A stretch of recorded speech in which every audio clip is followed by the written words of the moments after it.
Hello and welcome to the Carbitrage Podcast, episode 310. I'm Eric Berger, joined as always by my co-host Ryan Sininsky. Hello. Hey, that's me, partially out of frame still. Sorry, I'm sure. I mean, I guess it's because it's on my stand and I move it occasionally, but hopefully this is fine. okay. This is fine. This is very fine. Sorry.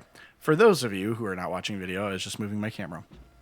Anyway, hi. Ryan's very vain like that. Hi, we're back. Hello. Hey, it's Carbitrage. I have a beer. I also have one. We also have a patron. Blue Moon. We do have We've several. got a hams, and we have a patron as patreon.com/carbitrage. Patreon.com/carbitrage. And then you can give us money. Beer money. Beer and to produce a podcast. Mainly hosting, but beer, please. Anyway, moving on to that, we've covered beer, Patreon. Let's get right into topics, shall we? Yes. Or, Yay. wait. How's your week been? I want to have an opening of sorts. Let's spend a moment. Really busy. You've been very busy? Yeah, work is very busy. We hire and fire people without telling me. Oh, and God. Usually after the hours where I'm in the office, where it's Brilliant.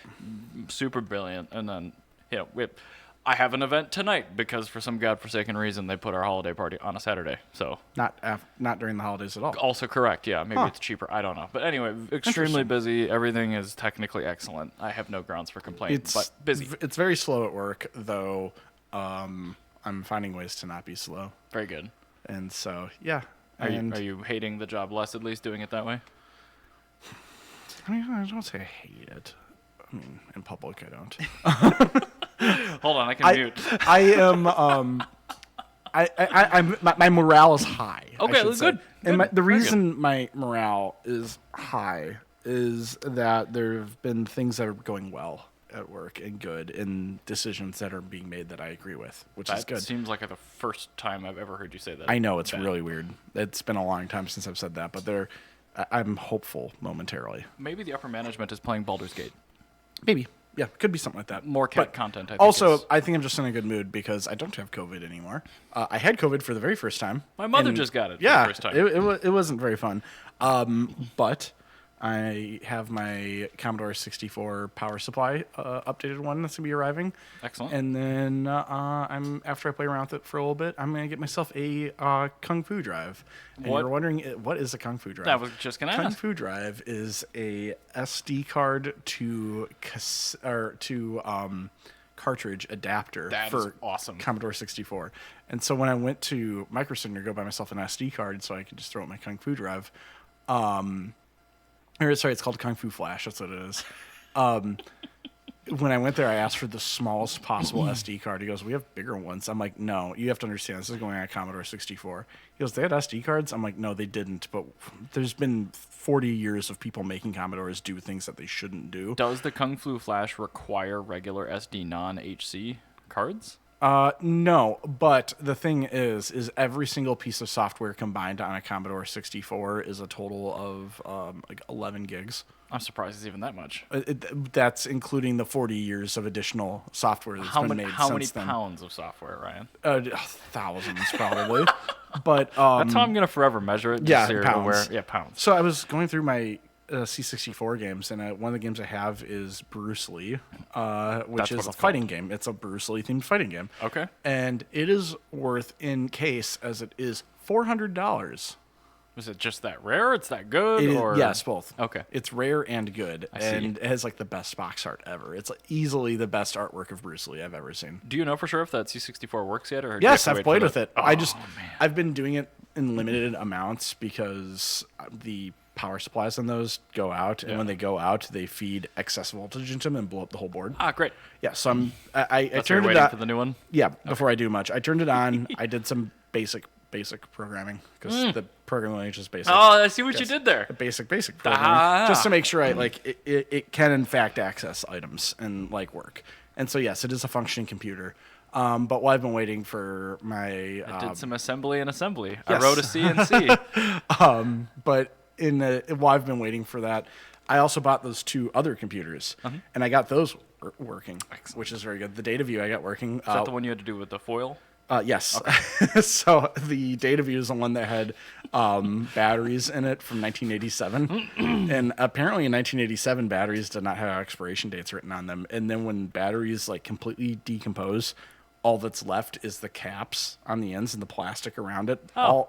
So the alkaline the degrades? alkaline degrades the rest of the casing around the battery, except for the electrodes on the ends. Oh. That's what I have learned. some batteries over there from the 1960s, and they're all metal, but Yeah. they do still work. Those are slightly different batteries. Okay. But these were made by Toshiba. Oh, very nice.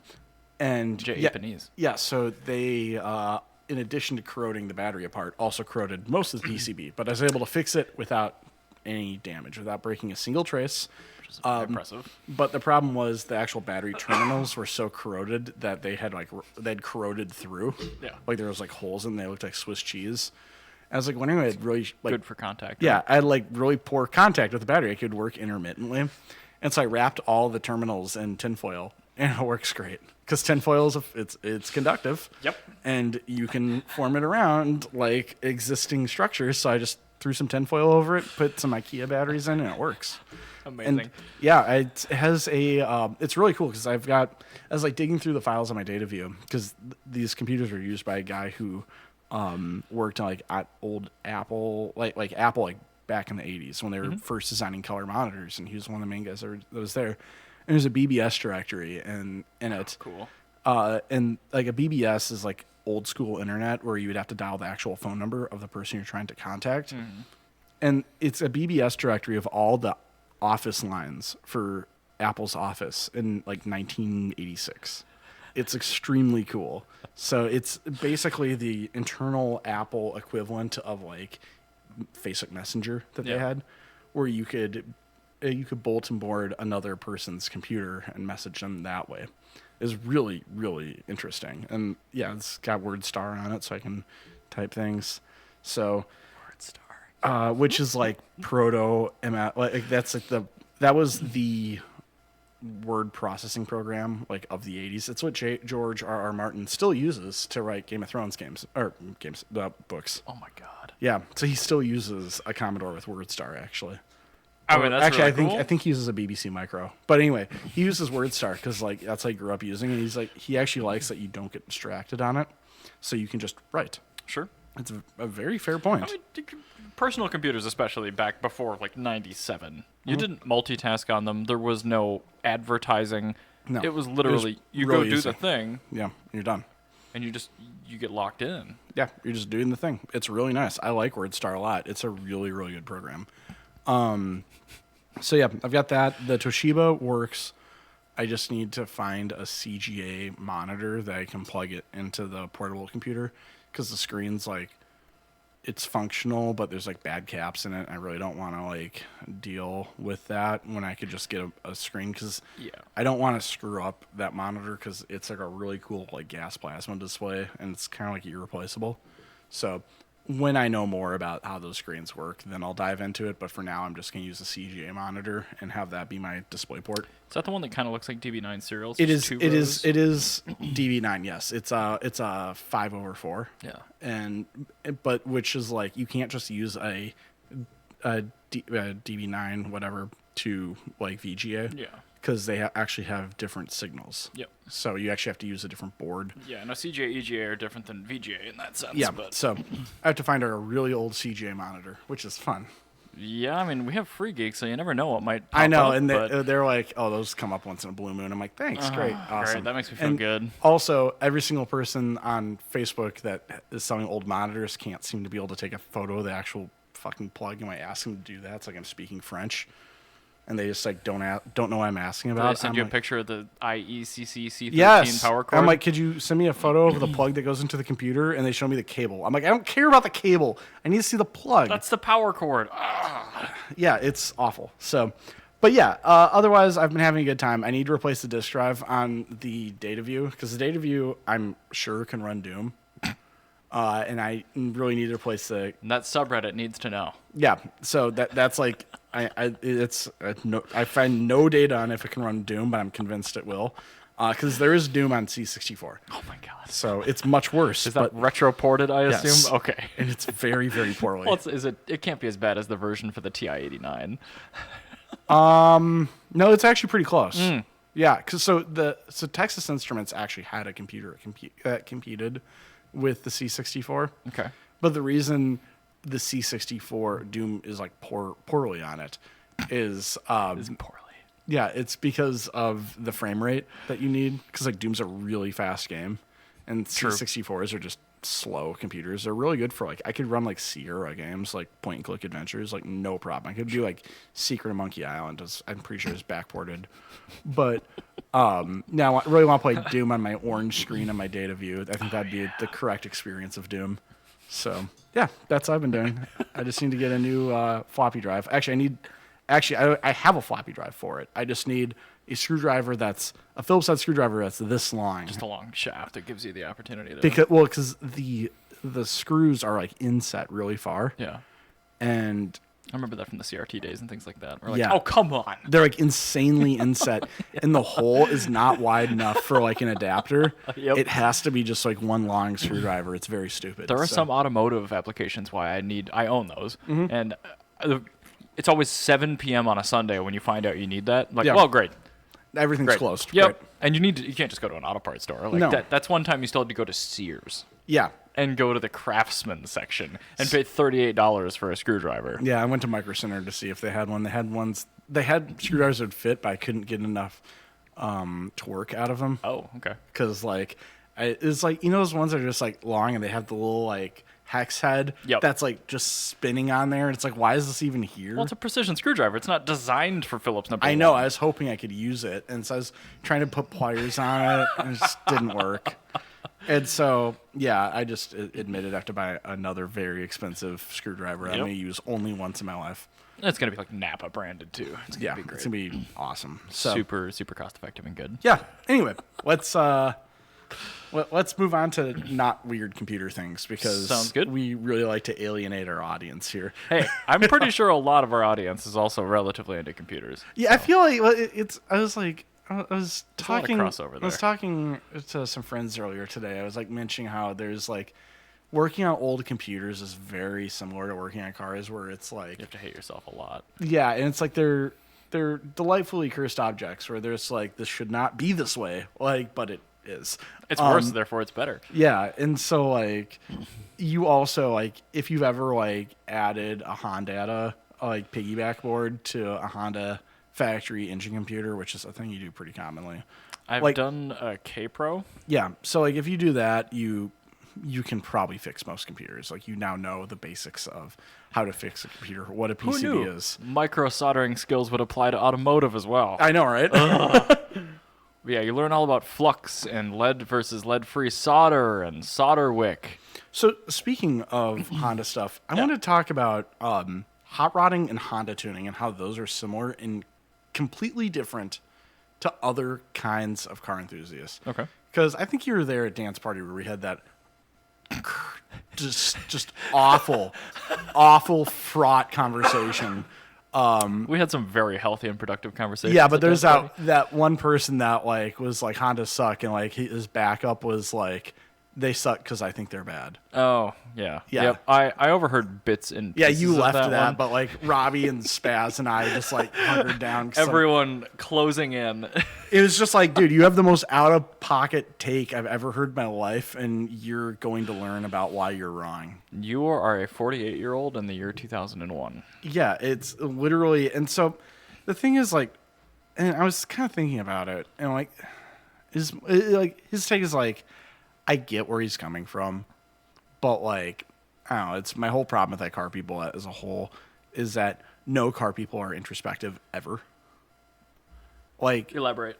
so like car people more so than most other like interests, like comic book people or like other kinds of nerds. Magic the Gathering and Warhammer are very similar to car people actually, but like where you cannot differentiate what is your opinion versus what is a objective fact. Right. And like, my opinion is that like takeovers are stupid. Is that objectively factual? To a degree, but so is all car things to a degree. Do I really, really think that that takeovers are a scourge upon car people? Yes, but that's also my opinion. It's a very commonly held opinion, but is in fact an opinion and a subjective take, not an objective fact. Now, do our takeover is bad overall for the community. Yes, that's objectively true. But Everyone likes getting where they're going on time. exactly. But like that's like maybe not like the best example. Here's a good example. I don't like Porsche. I hate Porsches. That is absolutely my subjective opinion. I don't like Porsches. I don't like how they're overvalued. I don't like the elitism that comes with them. I don't like how people are so fucking picky about every single goddamn thing with them. Like, I don't like Porsches. That's a subjective thing. We hold that same opinion. Yeah. And so, but it isn't universal. but that's the thing is like, I also know that that's my opinion and not a fact. And I don't state that as a fact. Right. I just don't interact with Porsche people that much because it bothers me. And so that's the thing is but that's my thing is like, I think Porsche sucks. I will not say Porsche sucks outright. Like I don't say that. Like, I've learned that it's very difficult for me to say that anything really objectively sucks because that's almost always my opinion. Like, there are cars that I really hate, like appliance vehicles. Like, yeah, like a Dodge Journey works for somebody, not for fucking me, and doesn't make you a bad driver. Well, if you don't like soccer, you're not good at soccer. If you don't like driving, you're not good at driving. So there's a correlation. Yes. How they're maintained, who drives them, how they're used, with how good or bad the vehicle is. Yeah. Whereas objectively, if you bought one brand new as an enthusiast, it likely would run forever. And so I was not a terrible vehicle. And so I was like, I was actually talking to a brunch about the difference between Honda people and hot rod people, how they're very similar and they're significantly more different than most car people these days. Because a lot of the car people these days, like, there's an abundance of overpowered vehicles. They're free. You can get them anywhere. Like, you've got $5,000, you can get something that's going to kill you and everybody around you. Absolutely, no question. Like, and that's very similar to the muscle car era of like the early 80s, where it's just like, yeah, you could just go buy yourself like a 440 Challenger for like $1,000. That was a cheap, readily available car, right? Yeah, they were just cheap cars. And so, but the thing is that like you can just buy it and go drive it. You don't have to do anything to it. And I don't care that much for just buying and going and driving a car. I like the overall experience of a vehicle. And part of that experience is kind of making it my own thing and like making a creation. And that's what a Honda is, or a hot rod, because they're very similar. Like, how do you make a 93 Civic fast? You do forced induction and Honda data? Yeah. And like put in like an engine out of an Integra. Or like, yes. Like, and then that. But like, a B swap, sure. Yeah, but you don't just like put in like a flash tune on it and an exhaust. It's there's more to it than that. And so it's the same thing. It's like, how do you make a Model A fast? replacing the engine. Yeah, you put a Model B engine into it, Ooh, which is a flathead engine. That's different than A and a B. But you put a flathead, or you put in like a small block Chevy, or like a nailhead, or Hey, wait, sorry, what was that second one? small block Chevy. Which is a belly button. Yes, sorry. You put a belly button into it. But like you put another engine into it. You have to actually do stuff. Like, how do you make it look cool? Well, you lower the body onto the frame. You should have to channel the floorboards to fit the body over the frame. Like, obviously. Duh. Like, yeah, come on. Like, do you have a coupe? Do you want your coupe to not look like a phone booth? Yeah, you chop the roof. How do you chop the roof? Well, you take measurements of the roof, you cut it, and then you resize the windows. How do you resize the window? Well, you have to learn how to cut glass. Like, there's a lot of things that you have to learn how to do. Like, there's skills that are involved in doing this. Like, with doing a Honda, it's not just like, I'm plugging in thing I've bought off internet and now it's fast. Like, I don't care about that. Yeah, you're not JB4 map 5ing that car. Yeah, and so I think that's the difference, is that I like the actual tinkering of making a Honda fast, because, like, also, like, with, like, Spaz, like, he's got an Evo, which is also, although fast, a tinkerer car. Like, you don't, like, a stock Evo's cool, but, like... Tinker with those because they're always broken. Also, like, how do you make a Evo more enjoyable? Well, you have to do intake and exhaust. You have to do, like, a tune. You do, like, different ignition system. Like, you do modifications to it. This take might be really hot, but the best Evo is a stock one. That's fine, but, like, if you're, like, the overwhelming majority of people that drive Evos modify them in some way. Yes. In the same way, it's like, well, yeah, stock Honda is enjoyable, but what do the overwhelming majority of people do with a Honda? They put an engine that literally just bolts in out of a different Honda into Exactly. it. Because the data's out there. Yeah. It's easy. Yeah. The parts are out there. The parts are cheap. And there's a But huge... if you don't like tinkering, that's... Right. Yeah. And so the same thing with a hot rod. Is like, if you don't like tinkering, then don't buy a hot rod, buy a muscle car. Both are going to kill you. Like... Wow, is that a stock Model A? Wow, is that a completely stock EK? Yeah, basically, very similar energy because both of those are commuter cars. Right. Like just their commuter cars are 70 years apart. No, that is something I have not thought about before. That a Model A and an EK are effectively the same thing. They are. Like if you think about it, like a Model A to a Duesenberg is no different. Yeah, it's no different than an EK. Use that forever. Perfect. It's no different than an EK to like a Terminator Cobra Mustang. Like it's like one is or like a Viper. Well, neither of those are luxurious, but I get what you're saying. But the thing is, the Duesenberg was meant to be the fastest car in the world at that point in time. It also happened to be luxurious. Right. Or like maybe a Bugatti would be another example, like a Type 35, like which you can easily like make a Model A that kind of fast. But the thing is like you still have to modify it and tinker with it. Type as opposed 35 to just spot Model A win. Ooh, that'd be very cool. Percent doesn't exist. You can just get an engine. It's going to cost you all of your money, but you can feasibly get a Bugatti Type 35 inline 8. I want to see Persang's response in email when you ask for that. Oh, God, they would probably just ban me from the IP ban me, and I wouldn't be able to ever message him again. But I think that's the difference in like why I have such a hard time with car people these days. Yeah. And it's not that I dislike cars anymore. I mean, I kind of do. But it's more that I enjoy tinkering because I get the same joy out of my old computers as I do cars. And it's not because cars are ostensibly cool. It's just like that's my outlet for my tinkering that I like to do. And I do love cars. Don't get me wrong. I also love my 1940s washing machine that I use for towels in my garage. Like that's also very cool to me because I like tinkering. I like making things work and I like learning about objects. Like I also like firearms. Similar thing. I like seeing like, oh, cool. I have this firearm. I can make my firearm better for doing specific thing. Like, you know, my Beretta is very comfortable to shoot and I can go take out to the range to shoot it all day long. And it's because I've modified it so I can go do that. Now I could also take my Beretta, I can modify it so it's good for target shooting or for concealed carriers, like a lot of things you can do. So I like actually tinkering. I think that's the difference in Honda people and hot rod people versus everybody else. That's closer to muscle car people. It's just like, yeah, that's your thing. And then like they don't care about your car. And so I actually brought this Chase up. I brought this take up to Andrew Chase about this. It's like pre-built PCs, man. Yeah, exactly. It's exactly like that, like a pre-built PC. Like, I don't care about a pre-built. Like, dude, build it yourself. It's going to be way better. You can pick what you want. Like, but pre-built people are like console plebs. Oh, like, boy. Yeah, and that's what muscle cars are like. They're like, yeah, you can have all your fun in the world playing Fortnite. I don't care. I'm going to, like, learn how Fortnite works and make my own Fortnite and, like, enjoy myself. They're two different kinds of fun. Mm-hmm. But so Andrew Chase, we were talking about this. And he has a...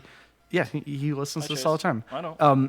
He had a really similar experience because he's like really into hot rodding because he's got street rod now, and he was previously really into Hondas, and he still is, but that's not like his main drive in life right now. Sure. And he was saying he's like he gets the same level of like anger from muscle car people, where they will not give you the time of day for if you have a Honda, but if you have a street rod, then they're just viscerally mad at you because nobody gives a shit about their muscle car, but everybody wants to go see your street rod. It's either way, the other car enthusiasts, your normal plebs, like are going to be mad because you have a better object that you made yourself. Mm-hmm.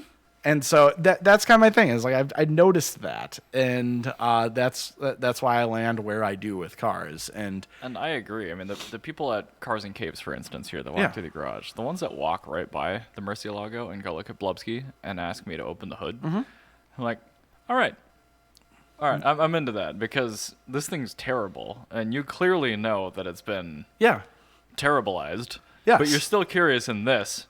And not the boring people, ooh car. And so that's what I thought was really interesting, because like you live in a world where you at face value are the latter, the normal car enthusiast person, because you're not a hot rodder or a Honda person, but you are a tinkerer. You tinker with your vehicles. Oh God, I do brake stuff. Yeah, and well, I mean, like look at like your E30 and look at your 02 thing, your 1602. I have laser scanned pictures of the K in the engine bay of an E10 in Michigan right now. Very good. I'm like, you better not be honeydicking me with this again, because I haven't worked on that car in 4 years. So you're going K now with it? For the 02, it's always been, the plan to go K. Okay. I'm going to have the engine. Why not? Also, cheap Ks are expensive now. I don't know if you've noticed that. Like, really? Yeah, like K24A3s are like $700 now. What the fuck? I don't know what happened. It's still very cheap. Well, it's still super cheap, but like those were like free. Yeah, before. They were. I don't know what happened. Also, I bought another S54 I didn't need for no reason. I saw that. Yes. Very good. That's understandable. It was a good deal. I totally understand that. I keep doing that with wheels. Or I'm trying to buy a set of Racing Heart C2s from this guy, but he won't get back to me. Oh. But like I actively stopped myself from buying a set of like old school Inkies again, because I'm like, no, I don't need more random wheels that I really like. Well, need is such a silly word. Yeah, and so I think that when it comes to me impulse buying things, it's gonna be old computer stuff, because they take up a lot less space. That's a hot. It's correct. Like if I bought 3 cars in a week, Jana would actually kill me. I bought 3 computers in a week. Jana almost killed me. See, and that almost makes a big difference. Almost is the difference between me breathing and not. So that's important. I would prefer you continue to breathe. So this is good. So yeah, thank you, old computers. You listener, what are you? Are you a tinkerer? Or are you a pre-built sort of person? Oh, please don't tell me you're a pre-built person. You might be listening to the wrong podcast. Anyway, let's move on. All right, I want to talk about how much I hate Tesla and Elon Musk. So why don't we get right into that? Hey. Oh, look at those good Teslas. I know. These are all pre-facelift Model S's. I'm like, oh, okay. Well, I always tell people the Teslas that are good are the ones with the little chrome ring on the front. Correct. They look good. They're available in colors sometimes. That initial design has aged so well. The fact that it's more than 10 years old is just amazing. Yeah, the Voldemort New Boy design I don't like. Yeah, I mean, they keep widening it a little bit and making it angrier with squintier eyes. I'm like, anyway, so Tesla's net revenue has halved in the last year. Good. Yep. And you know what? It's not a response with, you know what, maybe we should update our insanely stagnant product line. No. Let's force legislation to get a 25% tariff on Chinese imported EVs. Yeah, that sounds like a good idea. I will still spend 25% more to have a Wuling Mini than I would a Tesla. Until there's not a Tesla that fits in my driveway. And, well, that's correct. That's correct. I will pay more for a Wuling Mini. I just want an electric puzzle, damn it. Yeah, he's so cute. But just really that's just like the Musk thing on the board. He's like, "Oh no, let's pursue tariffs absolutely to make our product more attractive." I'm like, no. Elon Musk is just maybe it's because you have a sociopath at the head of your company. That even if he isn't that associated with it, he's still the head of it. He still owns almost 25% of the company. So I mean, he's going to have some pull until he's ousted on the board. It's like Henry Ford. Like Henry Ford was absolutely awful, is disgusting individual, and like that actually did hold Ford back to a degree. Like Ford, if Henry Ford got out of his own way, Ford would have absolutely just creamed the competition. They would have been Toyota for a lot longer than they were. And the reason is like the Model T, like Henry Ford is like the Model T is still relevant. And Edsel was like, that's just not true. Let's go make a Model A because we need to modernize our car. I was going to say, meanwhile, it's 1945. Yeah, well, so the Model T, like, to understand this. I don't actually know when that ended production, but it's like 1929, I think. God, so that had a 17-year model run? And was effectively pretty unchanged. Let's see here. Oh, boy. 1927. Okay, so that's still a really long run. Yeah, it was 1908 to 1927. God, they'll start it earlier than I thought they did. Yeah. So, and the thing is, by the time they were discontinued in 1927, they were still effectively the same vehicle. Like, it was insane. And then the Model A came out, and it was a hell of a lot better. Like, they did make some updates. Like, you got roll-up windows in a Model T. Ooh. Yeah. That's pretty snazzy. And they got rid of, like, you have no windows at all. and like the roads, like the speedsters, but as long as the roof is optional. Yeah, you could always get a roadster. But the thing is that like, yeah, I'm just looking at this and I'm looking at production numbers. So what's funny is like from 1922 to 1926, they had the most sales ever.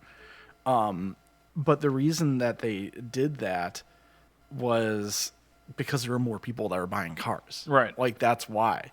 And the reason in 1920, they actually lost sales because that's when like more modern cars were beginning to come out. Right. And then it just so happened to be that then, oh, cool, now the economy's booming, so now even more poor people can buy cars. But having a Model A made them competitive with like a Chevy Confederate, which was, just an ostensibly better vehicle. And like Henry Ford fought the Model A. Like if he had his way, they would have not changed the original 1908 Model T ever. Just carry it into perpetuity until he dies. Yes. Great. And he was absolutely in his own way. And I think if you have, and that's what Elon Musk is like, is that he just needs to shut the fuck up and just be a silent billionaire but dickhead. no, he tells other people to do that though. I know. It's ridiculous. But that can't be. Like, he should just go start a super PAC and quit talking to people. Go to Mars and stay there. Why can't you be a normal asshole billionaire and just give Clarence Thomas bags of money? Like, what is wrong with you? Stop being everybody's problem. Just be one person's problem. Like, seriously, like, I know that there's wheels in motion to try to oust him of the board of directors, but, like, this kind of damage will continue to happen to the Tesla company until that finally happens, but it's not happening fast enough. And I really think the second that BYD or Wuling is able to open up a factory here, it's game over for Tesla. Oh, yeah. Because you can't tariff when they're built here. Yeah, exactly. And I think more importantly, NIO is going to be the company that would do it. NIO or BYD, because I think Wuling is too low market, as much as I love Wuling. But like, and VinFast isn't going to do it, even with that little electric chimney guy, who is adorable, by the way. It's very cute, but I think VinFast is a creepy enough company that that alone will turn a lot of people off. I love VinFast, and I love how creepy they are, and we absolutely need a bottom for our car brands. Yeah. But like, I know that they will never ever be successful. Like, but I am still invested in them because I still believe that they're never going to be a Ford. They might possibly become a Suzuki. Ooh, where they're actually pretty big here. And they're just kind of like picking up the scraps at the bottom of the heap. But Suzuki wasn't bad. No, they weren't. And the only reason Suzuki went away is that they cut back on marketing a year before the recession happened, when everybody was looking for cheap cars. Ah, great. And they were like pulling out of the market. If they had waited 2 more years. Yep. The last Suzuki ad I remember seeing, I think, was for like the SX4. When it launched. So the early, I remember like 02, maybe? Yeah, that's like an ad for a Kazashi and like Nat Geo once. Yeah. Oh, no, yes, there was a Super Bowl ad for a Kazashi. Yeah. With the Eskimo driving with the stereo and the all-wheel drive. So, I'm like, oh, beautiful. God, Kazashis are good. Every time I see one, I still text you and say bless. Yeah, no, they're perfect vehicles. Like, and there's like a lot of chatter on BAT about people wanting to like put one on the side. I'm like, no, let me buy one first, and then they can go be worth money. If one of those, a 4-cylinder one with the high trim, which is really, really hard to find, manual, with the manual, yeah. If that popped up, boy, I would have a hard time saying no. I would take any manual Kazashi, honestly. That's a color. I almost bought one when I got the Fiat. It just was silver, and I really did not want silver. Yeah, because that was like the peak of silver.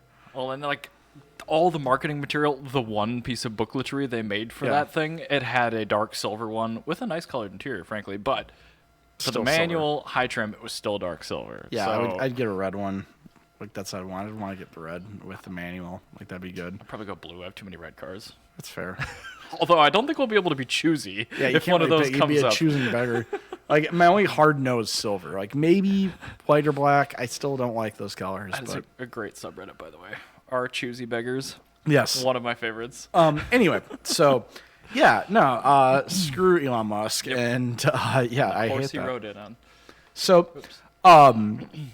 Another thing I wanted to talk about is, speaking of the Kazashi and like the recession era, do you remember in like 2012 when cars instantly got super ugly? Like, think of the Outback. Oh, yeah. Yeah. Yeah. So that was because 2012 model year. Yeah. Yep. So that was because of new pedestrian safety regulations where you had to have a higher front end. So when you hit somebody, they go on your hood instead of North in American the air. Fiat 500 is lifted like a billion inches. Yes, Yeah. that's exactly why, for pedestrian safety regulations. Well, believe it or not, can you believe that backfired horrifically? And it turns out, actually, the giant hoods on cars are actually significantly more likely to increase pedestrian fatalities. Oh, great. Because it pushes them over the car, because of gravity. When you get knocked over, you go down. And then when you go down, there are tires. When you have a car that's wedge-shaped, you go over the car. God damn it. Hold on. I got some spam chat. Continue. Oh, hey, there you go. That's fun. At least we have a chatter. But, so I was thinking, because, like, obviously now it's a problem. And this is, like, I hate these tall front ends. I think they look like shit. And like, especially, I'm going to go back to the Fiat 500, but they added so much stuff underneath the skin to comply with those regulations where it made it impossible to service. Yeah, it sucked. And at least you can lower them. But yes, absolutely. But anyway, so I was wondering, like, this isn't the first time this has happened where DOT is like, or NHTSA is like, yeah, let's go do this thing because this seems like a good idea at face value. Like, do you remember how American cars had those roundy boy headlights with the nipples on them for the longest Sure time? do. Thanks, DOT. Yep, that's because they wanted to have, the American headlight manufacturers wanted to have one consistent bulb that they make for all cars. And sure, that sounds great because, like, it's a consistently good bulb. However, headlight technology advanced after that. Oh, but don't worry. Then they added a second size sealed beam, and then they added halogen lamps inside of them. Yeah, and then it just turned out to be the same thing, and it still sucked. And now your cars are less fuel efficient, look worse, and have worse headlights. Technology Connections did a tremendous video on Yes. this. Everyone needs to go watch it. Yeah, and Technology Connections is great. Alec is phenomenal. But yeah, it was a prime example of things that the NHTSA and the DOT have, like, mandated that went on to just genuinely be worse. Another thing is minimum vehicle front end height. What? Yes. A minimum vehicle front end height. So you're talking like the bottom or the top of the front end? Top. Okay. There's a minimum. Oh There is a minimum height, and how this was found out is the Triumph TR6 and the MGB did not hit this regulation, so they put a extra dowel on top of the strut mounts to make that work. And if you look up a Fiat Scorpio USDM front end, and then a Fiat Scorpio, or Scorpion, I think is what it's called. Yeah, Scorpion. Yep. Just gonna do U.S. model. Images. Oh shoot, that's not the right thing. Oh, whatever. RPIO. Just tell me What what is the it? thing Anyway, was. Most of our listeners There are audio. was a Fiat in the 70s that had, in Europe, fixed beam headlights, but they were a half of an inch too low, so they redesigned the entire front end to have pop-up headlights in the U.S. market. I'm totally blanking on the name of the car. I thought it was called Scorpio. I feel like a fool because I cannot remember it. 1970s Fiat sports car. Oh, my left channel just dropped out in my headphones. Oh, no. I assume yours still sounds fine. Mine sounds just normal. Okay. So that's okay. okay. Must be over there. But I can't believe I'm blanking on the name of this car. I'm trying to That think of like sucks. any 70s Fiat product other than, the X1. Yeah, there's X19. Oh, God. They probably made the 124 at that time. We didn't get the 126 here, I don't think. Ugh, I don't want to look at this Yukon. I'm so sorry. Let me see if there's anything else in this. Oh, it was a Lancia Monte Carlo. That's what it was called. Oh, yeah. Yeah. So, sorry, it was not a Fiat. It was a Lancia. But Lancia had to make an entirely new front end. And so the European one had square headlights. The U.S. one had the round headlights. The round headlights popped up. So even though they're like fixed in place in the front, they still went up. They went up because they had to go up an inch. Instead of messing with the suspension, that's what they did. And so that's the thing. that was the issue, though. And so in the U.S., it's called a Lancia Scorpion. Look at somebody was selling the entire like Euro front Hell end yeah. conversion. So in the U.S., it was called the Lancia Scorpion. And so I was right. It was called a Scorpion. It just wasn't a Fiat. It was a Lancia. But yeah, and so the reason they did that is so they didn't have to mess with the front end geometry, because Peugeot, MG, Triumph, and like a bunch of other brands had taller front ends when they sold cars in America to comply with this minimum U.S. front end safety height. And that made the cars actually have drastically worse suspension geometry, believe it or not, because now you just raised the entire front of the car an inch or more. And re-engineer it. And you didn't re-engineer it. And now these cars that were otherwise fine are now very not fine. And like, yeah, there's some edge cases where it's like kind of a big problem. So things like an MG Marco or a Mini Marcos would probably be problematic, or a Jetta G4 would be problematic. Those are edge cases. Those are not the vast majority of cars in the world. Also, they're cars. And do you know what's exempt from all that shit in the United States? SUVs, Yes. pickups. And so Where all of those traffic fatalities actually happen. And so the thing is with like these cars that are from the 2000s where they did the tall front end, well, trucks used to be the things with the big tall front end. And now your average soccer mom had to have a tall front end. Well, I want a commanding view of the road, Ryan. Yeah, exactly. And that came with that tall front end thing. And that's why they made like cars look ugly. So you would get a crossover. So it makes more sense to have that tall front end. And then the people that had trucks were like, wait, my truck now looks wimpy compared to that. I want big front end. And so it's all because of that. It just spiraled out of control. And now it's spiraled out of control. Now everybody needs to have an office tower for My a reaction grill. needs a reaction, okay? And if your reaction gets a reaction from my reaction, then I'm going to react to your reaction, Ryan. Exactly. And now it's just everybody needs to have a bigger, taller, stupider car. And I absolutely hate it. It's all the NHTSA's fault. And this is exclusively an American problem. This doesn't happen anywhere else. Correct. Because you can't sell that legally anywhere else in the world. No, we need to have a maximum front end height as well. Yes. Like, this is just so stupid. Like, if you see the front ends of these things, they literally are taller than the front ends of semi-trucks from the 50s. And they just, yes. Like, literally, if you look at a early Peterbilt or a Studebaker semi-truck from the 1950s, these, or like a Diamond T, these are bigger.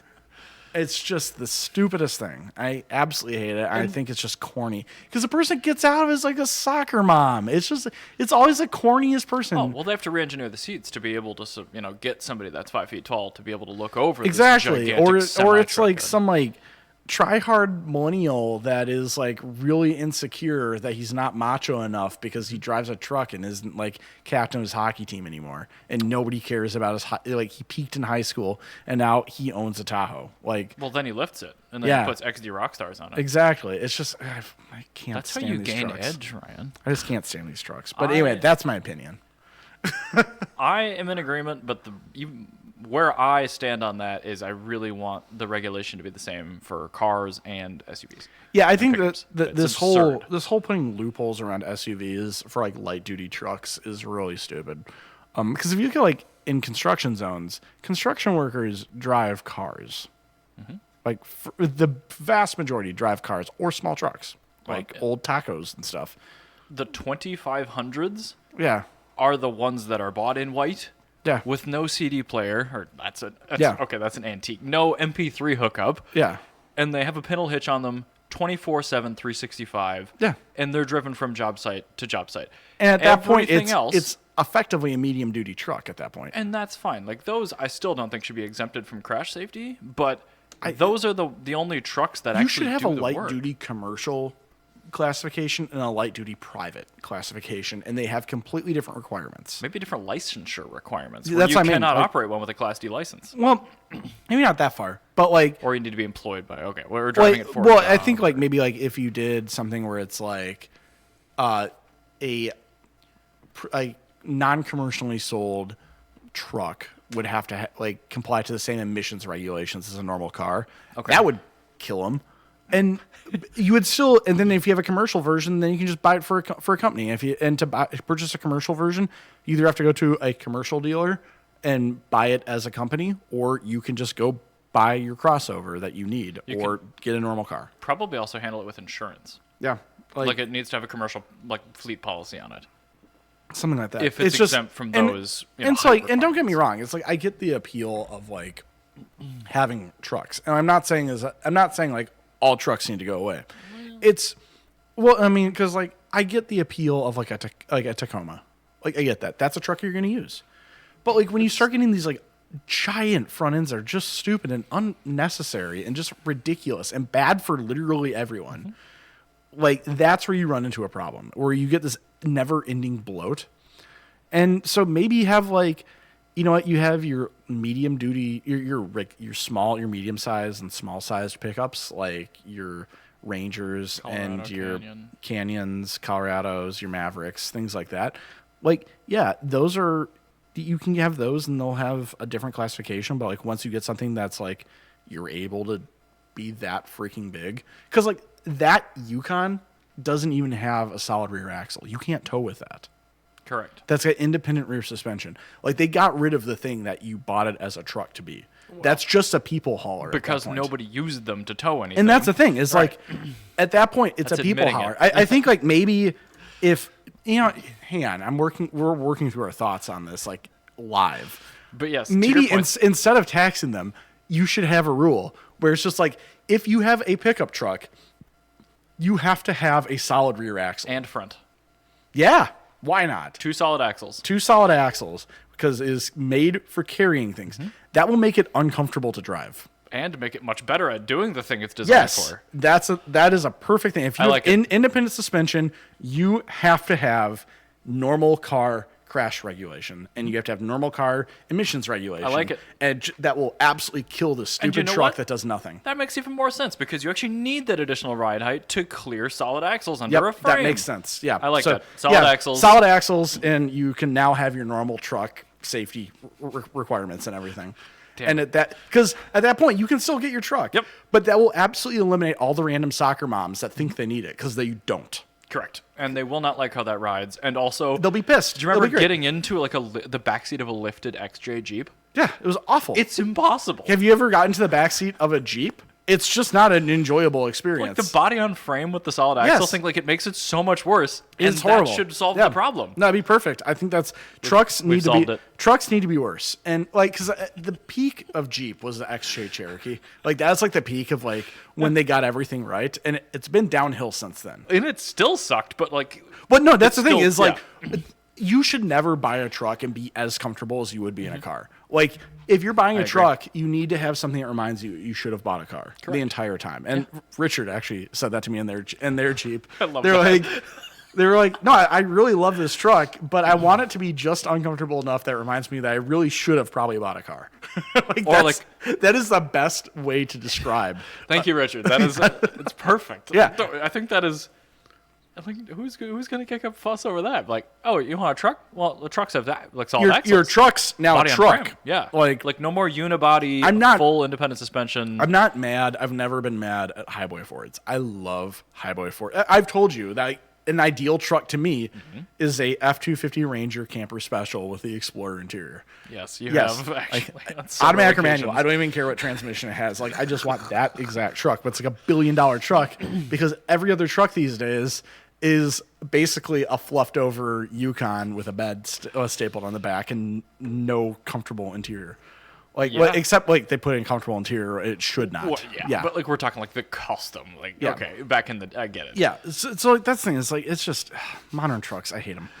Like I'm thinking back now, 30 years when every single, like we'll call them SUVs, but they were called trucks at the time, had live axles, and they were all utilitarian things that like a few people did suffer through on day-to-day activities, but like not really.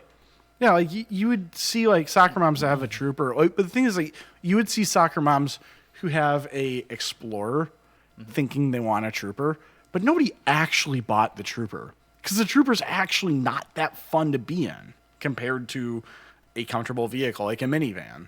And so, it's moms need to go back to minivans. Your crossover doesn't make you cooler. A minivan is now cooler than you. Whatever you are driving is instantly going to be forever the not cool vehicle because you are in fact a soccer mom. When the hatchback on which your piece of crap CUV is based has way more interior volume with no drawbacks. My favorite thing is my dad bought a CUV and he hates it. And I'm like, good. You should. Yeah. I'm like, also, it's depreciating faster than a 3 would have. So you kind of stuck with it.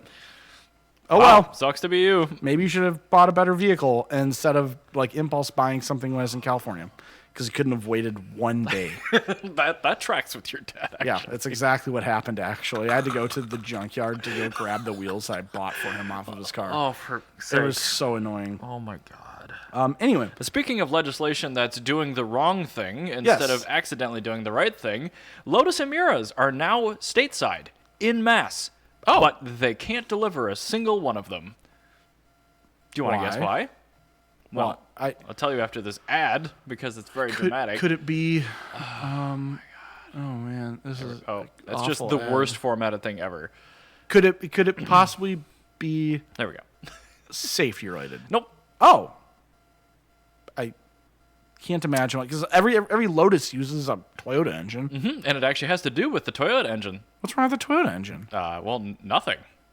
And Okay. it's already been federalized in Yeah, the so it should be S. just come here, so it's not a problem. Apparently, no. When you put a federalized powertrain in a new vehicle, it needs to get carb certification again in California, and it hasn't pushed through on the paperwork yet. So every single Emira in this country right now is rotting in the sun or rotting in the snow in the back lot of a dealership, and you can go visit your Emira, but you can't take it home. That's just ridiculous. These use a supercharged Toyota 2GR FSE or whatever. It's been in production since the dawn of, I don't know, whatever Paleolithic era. Yeah. It's been in production longer than Father Time has been alive. The 2GR FE came out in 2007 because Jana's van was a 2006, and her mom got a really skookum deal on it because it was the very last V6 that was a 3.3 that was sold by Toyota. Only one model got it the first year, which was 06, and it was the RAV4. Yes, you get a 06 RAV4 V6 so all-wheel drive. So good. And 0 to 60 in 5.7 seconds. It was faster than a WRX. So fast. Yeah, so like that's my favorite thing is the automatic RAV4 was faster than a manual or automatic WRX base model. And that is how the 2GR was birthed into the North American market. Yeah, I love that. So good. It's incredible. Anyway, so the engine that's been here forever and also has been here forever with the Edelbrock supercharger, which it still uses, which has carb certification on a carb certified engine, is not carb certified. So anyway, if you have an Emira waiting, go to the forums. All 12 Emiras that are going to be sold in the United States are really just going to tip over our carbon footprint, aren't they? There are 92 sitting at the Naples dealership. My uncle's is one of them, and that's one dealer. There are a lot of these waiting. Oh boy. Yeah. I thought they were just going to sell like a handful. Apparently, they're selling really well. Okay, I get why they're carb certifying it, but still, this is stupid. Dumb bureaucracy. So, okay, we can sell a Tahoe with an 80-foot tall hood to a soccer mom, and that's fine, even though it's killing people. But the engine and supercharger, which are both previously certified, in a chassis that's lightly modified from something that's been here for 15 years, also is certified. We can't have it. Brilliant. Love it. If I was a owner of one of these Lotuses, I would buy a W123 and just take the week off of work and drive to California and drive it in California with out-of-state plates, and they can't do a goddamn thing about it. And just drive around and protest with signs saying, "I want my fucking Lotus." That's what I would do. What do we want? Emiras. If you have a Lotus, you have money to do that. Mm-hmm. I would absolutely do that and just protest the state of California and get these fucking emissions bills done, and then you'll be internet famous.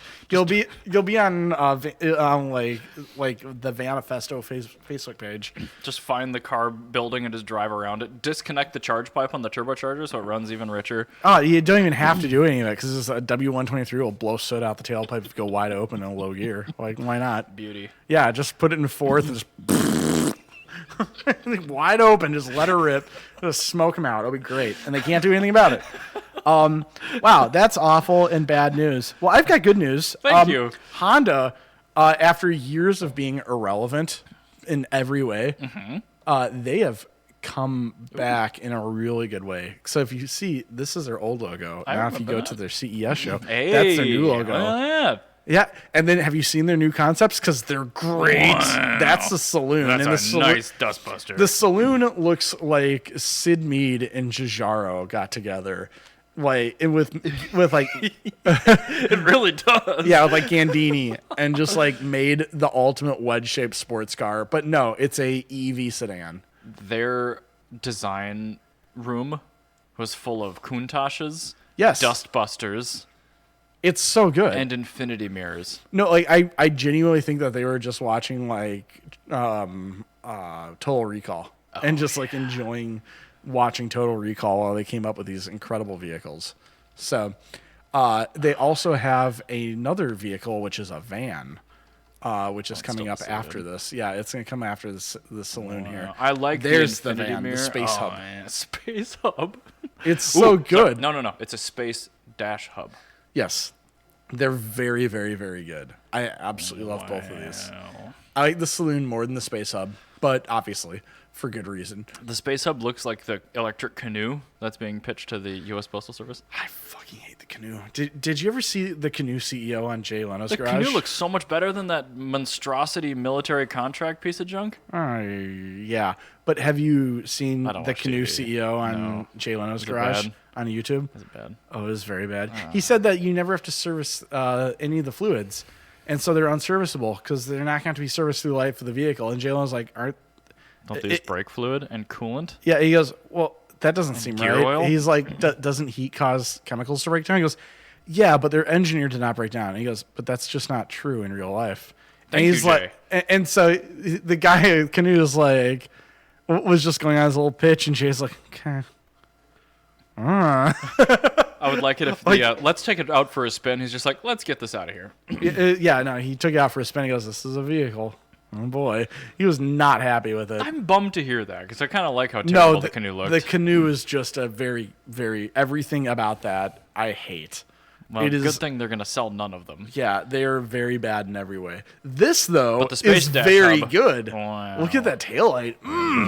I love that. It's the entire taillight on the back is like one European Fiat 500 taillight, but it expands the entire rear of the vehicle. Now that's the racetrack lighting I want to get behind. That is quite the heck. Oh no, it's for show. it has a yoke. For show, I'm sure. Okay, all right. The seats look nice. Oh, it looks incredible. Yeah. The Space Dash Hub looks good. Yeah, I'm very much a fan of that. Can I put cat videos on the front LCD on the I front hope of it? so. I'm sure Honda people will modify that. Wouldn't that be great? Or it's just got like a little winking cat or something That'd like be that. So good. I'm sure that Daihatsu will follow suit and put winking cat videos on their cars. What is the logo above Probably the Honda thingy? no emissions or something, but it looks Oh, quite yeah. good though. It's a very. Oh, I just realized it's an H. Yeah, kinda. It's an H because see, you have the two lines and then the line across. Yeah, it's an H. So are it's they a gonna have a stylized different- H to be zero emissions. Oh. Anyway, The I saloon know looks that quite good.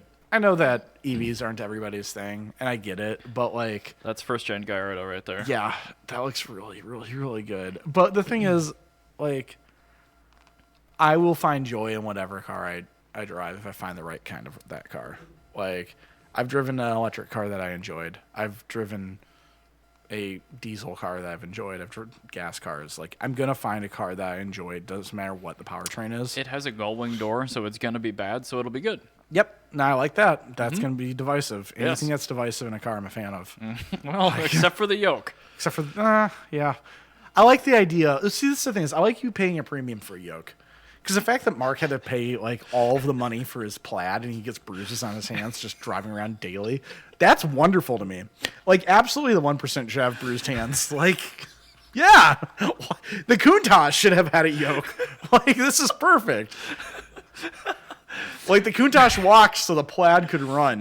Like, that's great. These rich people keep coming in with shattered thumbs. I'm Yeah, like, it's that's 'cause great. they're trying to navigate in the parking lot. I think that's the funniest thing in the world. And I'm like, yeah, you paid a bunch of money to be less comfortable. Perfect. Like, that's Damn great it, when to you me. put it that way, I like it. I like yokes as an optional extra. It should not be standard equipment, but it should be something that I know Mark didn't have a choice. Correct. Like, because he just wanted the Plaid, understandably.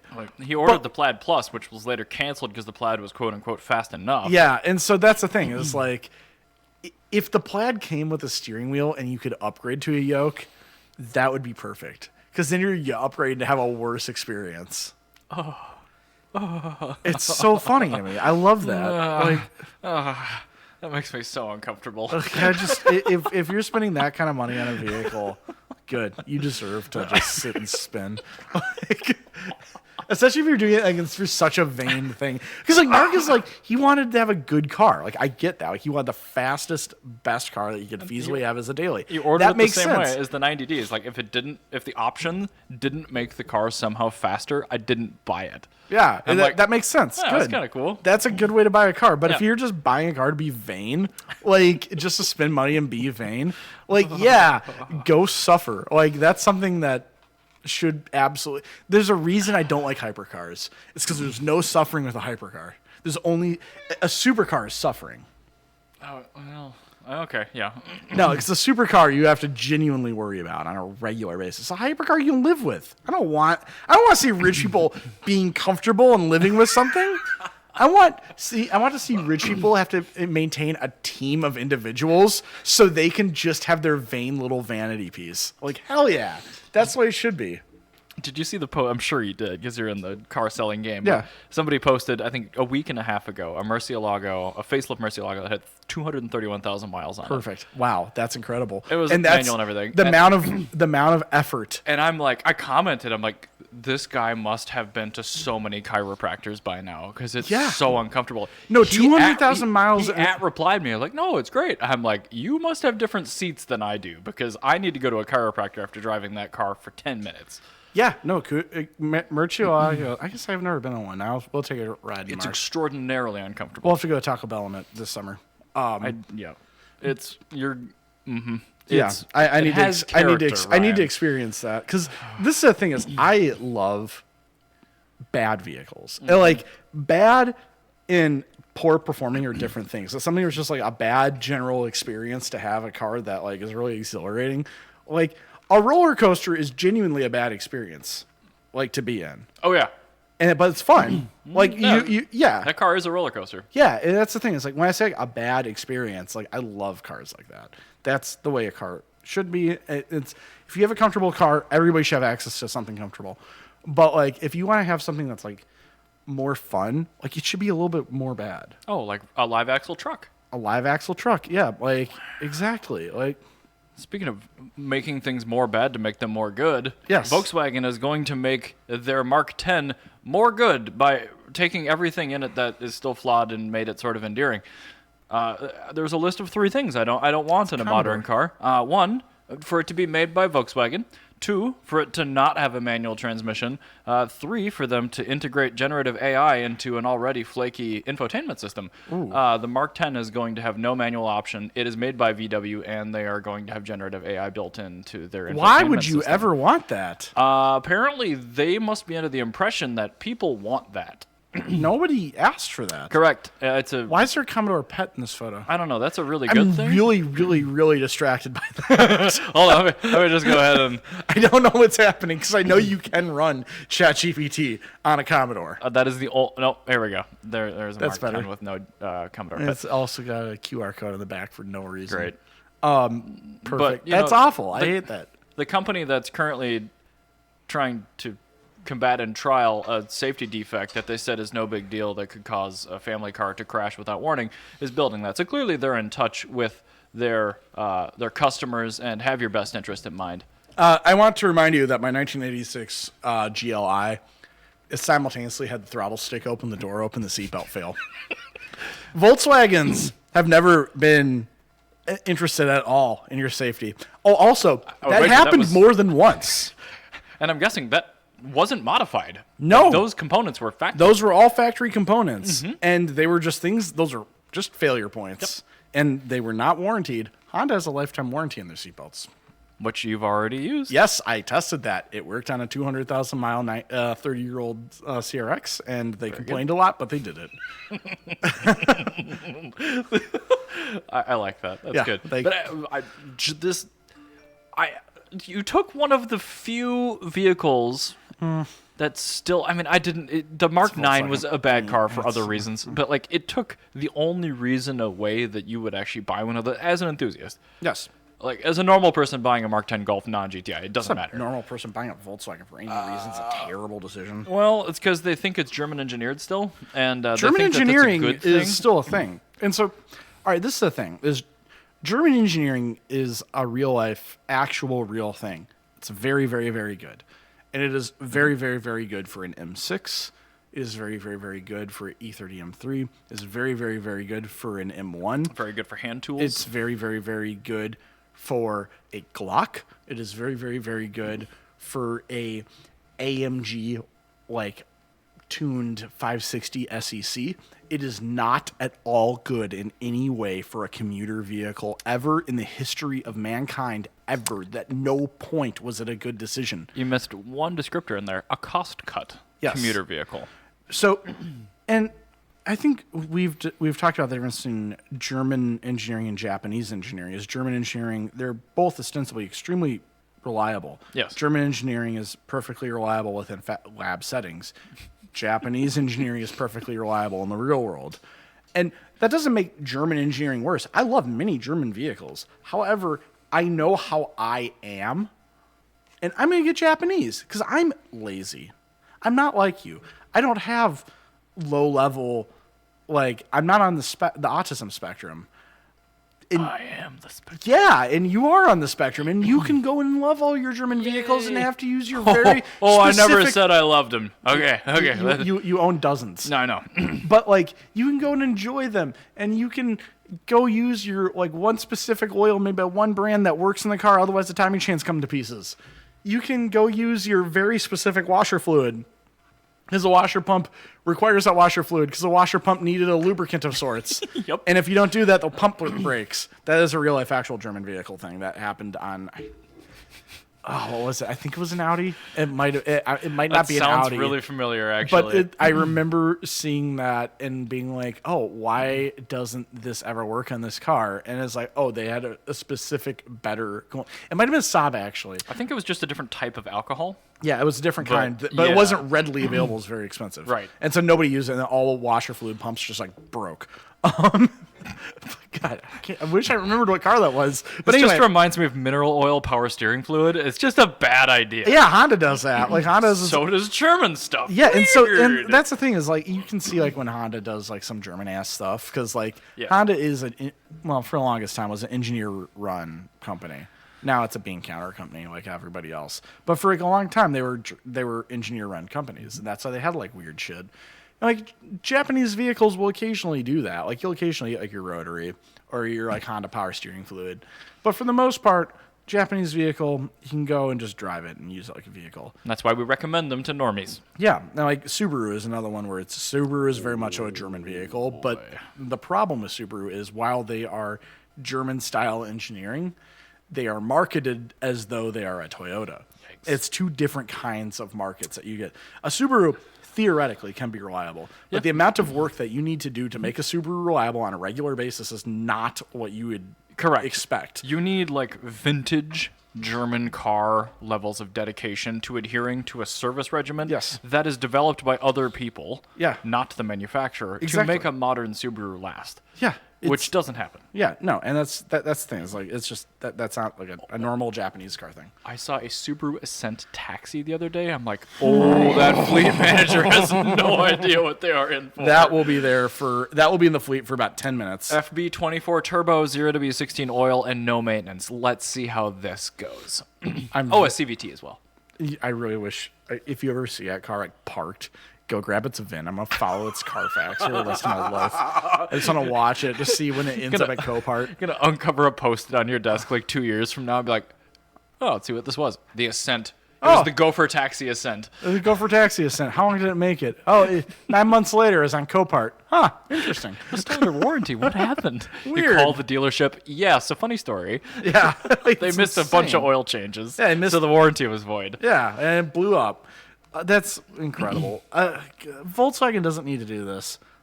As an aside, C64s can run ChatGPT in a way. Oh, God.